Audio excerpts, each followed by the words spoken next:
Powerful modern aviation allows solving various tasks on the battlefield, ensuring the achievement of operational, tactical, and strategic goals. Washington understands this as no one else, and therefore, many years has been trying to maintain its superiority in the sky.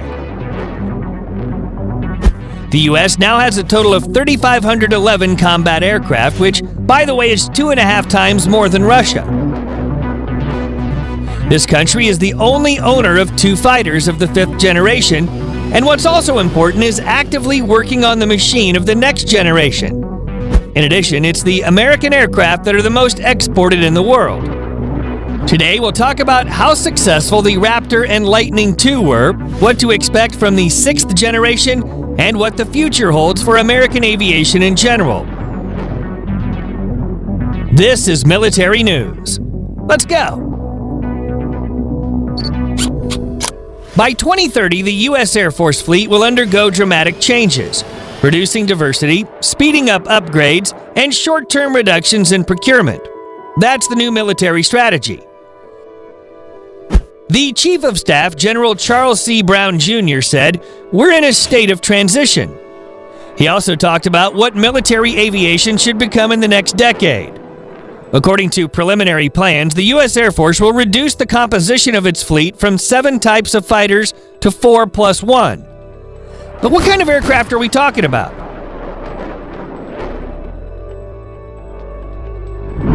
They will include the familiar 4th generation models F-15 and F-16.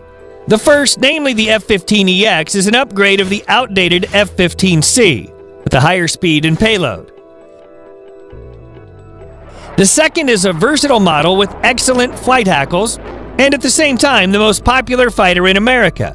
Note that both airships are low cost and easy to operate. Another interesting specimen that made the tactic list is the A-10, or the Beard Fighter. Its numbers, of course, will be reduced from 281 to 218 units. The remainder will receive new equipment and wings, which will keep them in service until the mid-2030s. The backbone of the U.S. Air Force fleet will be the F-35A, 220 of which will enter service within the next 5 years. The Lockheed Martin project is equipped with the most powerful AFAR, active phased array radar, and a wide range of weapons, including cannon and nuclear shells. Although the speed of procurement still depends on the readiness of the Block 4 program. This begs the question, what about the F-22? Has it been forgotten? The Raptor will not join the ranks of the aviation of the future. The reason for this is that the fighter's price is too high. In addition, considered a cutting-edge novelty in the 2000s, it's now, at times, inferior to its 4th generation counterparts. The plane cannot fly at minimum altitude, in automatic terrain avoidance mode, and its radar is not capable of mapping the terrain. In today's environment, with the advent of air defense systems like the S-400 and S-500, the need for these modes is very noticeable. In addition, the F-22 is only capable of attacking targets with pre-installed coordinates. The Raptor fleet itself is rather small. Initially, it was planned to produce 750 aircraft. However, in the end, only 187 rolled off the assembly line. Contractor Lockheed Martin suggested upgrading the fighters, adding equipment and sensors similar to those installed on the F-35, and also to improve the hull coating. But so far, all the improvements remain only on paper. No other major upgrades of the F-22 are expected. According to the plan, it'll serve its 25-year life, and in the 2030s, it'll be gradually removed from active service. Unfortunately, the plane's owners thought was neither yours nor ours, i.e., they also didn't export the sample.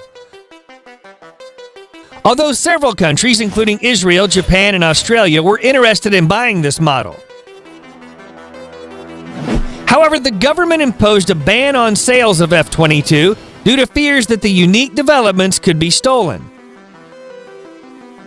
The reason for such doubts was the situation with the Chinese J-10, which bears a striking resemblance to the American F-16.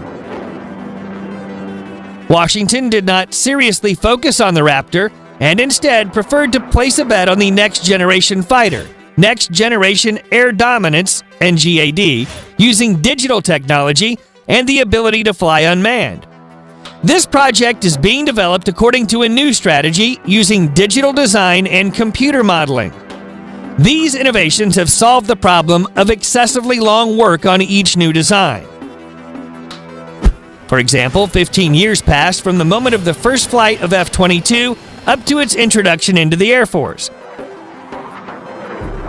The NGAD will be produced in small batches of brand new modifications every 5 to 10 years.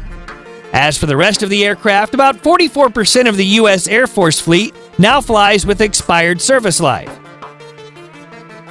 Soon, the tired F-16CD, C-130H, and early model UAVs, RQ-4A Block 30, will get a well-deserved retirement. Already by 2026, Washington plans to write off 421 fighters and replace them with just 304 new ones, resulting in a net reduction of 117 aircraft, the largest reduction in the Air Force since the early 2010s.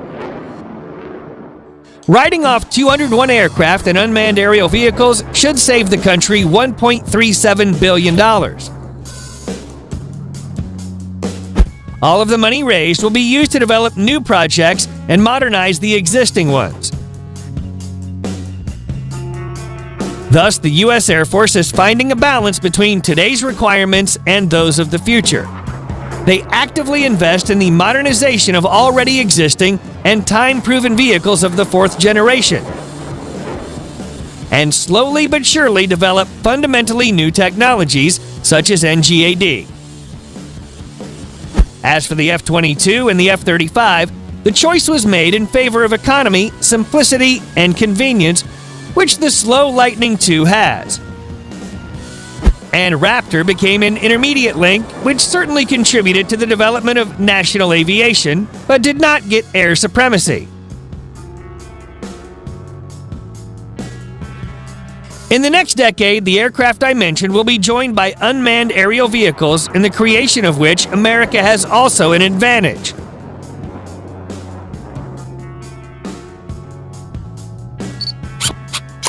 What do you think of American aviation and its development strategy? Hurry up and leave your comments below the video, like it, and don't forget to subscribe.